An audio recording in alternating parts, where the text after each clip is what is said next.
Happy Halloween, everyone. My name is Toaster XD, and today we're covering a topic that a lot of people have wanted to see for ages at this point, whether it be on the big screen or just friendly banter between two friends. Michael and Jason are probably the most iconic slashers of all time, and when you've watched these movies or even just heard about these two characters, you probably wondered at least once, who would win if these two crossed paths? And today, I'm here to answer that question for you, so sit back, grab some popcorn on Halloween, and fuck for some shit.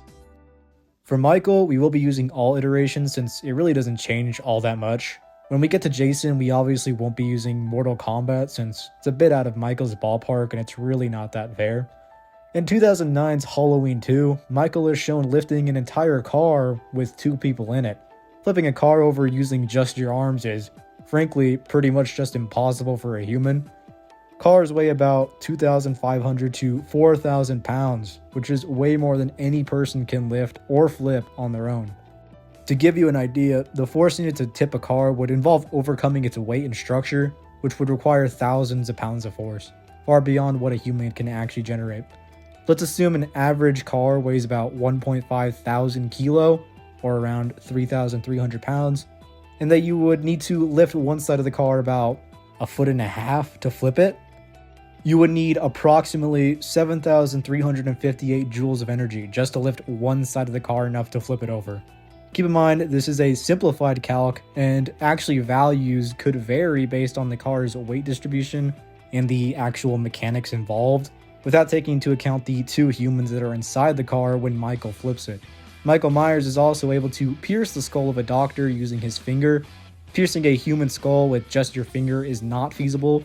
The human skull is pretty strong and designed to protect the brain. The average human skull can withstand significant pressure, often estimated to resist forces of around 400 to 600 pounds of force, or about 1.8 thousand to 2.7 thousand newtons, before it would ever fracture. The human finger can exert only a limited force. For example, the maximum force exerted by a finger can be around 50 to 100 pounds. For this calc, let's assume an average force of 2,000 newtons. The distance over which the force would need to be applied to pierce the skull is relatively small, so if we assume you need to push through about 1 centimeter to pierce the surface, we can use this for our calc, which comes around to 20 joules of energy to pierce the skull if you could apply a force of 2,000 newtons over 1 centimeter. Michael is also shown stabbing a shotgun, yes, a f***ing shotgun, through Kelly, not only piercing her from one side to the other, but also piercing the door behind her. To estimate the force required to stab a shotgun through a human body and a door, we need to consider several factors. The human body has varying resistance depending on the area being penetrated, so generally penetrative forces for sharp objects are measured in terms of pressure. Most residential doors are made from wood or composite materials. The force required to penetrate a door also depends on its thickness and the type of material. And obviously, a shotgun is not made to stab things with, it's a firearm. The human skin can withstand pressures of around 1 to 3 psi before puncturing, while an average residential door can resist around 300 to 500 pounds of force, depending on its thickness and type. To stab through both, you would need a force of around 350 to 600 pounds to effectively penetrate both a human body and a wooden door behind it, or about 800 joules of energy. Michael would likely come into these wall levels of power quite casually due to being shown walking through these doors several times in the series, as well as being able to completely rip gates off their hinges, and also being shown punching holes through metal doors. Michael Myers is also able to survive an explosion while in the same room when it's detonated with minimal damage and lives to see the next movie.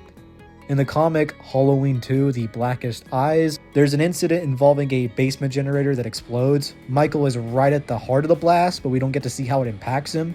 However, we do know he makes it through because he's mentioned in the sequel, which is Halloween 3, The Devil's Eyes, which takes place 2 years after the first comic and references the events of H2O.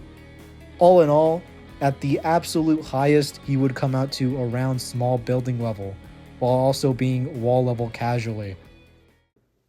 When it comes to Jason, he essentially follows the same scaling line regarding his baseline. He can casually walk through wooden doors in the same manner as Michael, doing so multiple times. This means we can essentially scale Jason into these wall levels of scaling quite casually. In part 3 of the novelization, it's stated that Jason can effortlessly throw entire hay bales weighing hundreds of pounds. To throw a hay bale weighing around 200 pounds effortlessly, you would need approximately 4,500 joules of energy, assuming a throwing speed of about 10 meters a second. Jason is also shown throwing an entire human body through a wooden cabin at an incredible speed, completely shattering not only the window but also the wooden frame that holds it together. To throw a human body through a window with enough force to break it through the wooden frame, it would require anywhere from 3,500 joules to 7,900 joules, obviously depending on how quick the body was thrown. Jason is shown crushing the skull of a camper while holding him off the ground with no leverage, effortlessly lifting him to crush his skull between his hands. And Jason is performing this while holding the person over off the ground with no leverage. This feat is calced at almost 1,500 to 2,500 joules of energy. After Jason's resurrection, he is said to be even more powerful than before and is shown to be capable of completely tearing apart humans with his bare hands, as well as literally punching people's heads off their bodies, with even a single stab from Jason's machete being able to cut through multiple inches of steel. A notable feat on the stronger side is when Jason hurled a tree with enough force to kill 2 people. He easily decapitated KM, ripped through a metal wall, and took down blast doors that undead Jason couldn't even damage. All of this is calculated to fall within that small building ranges of power.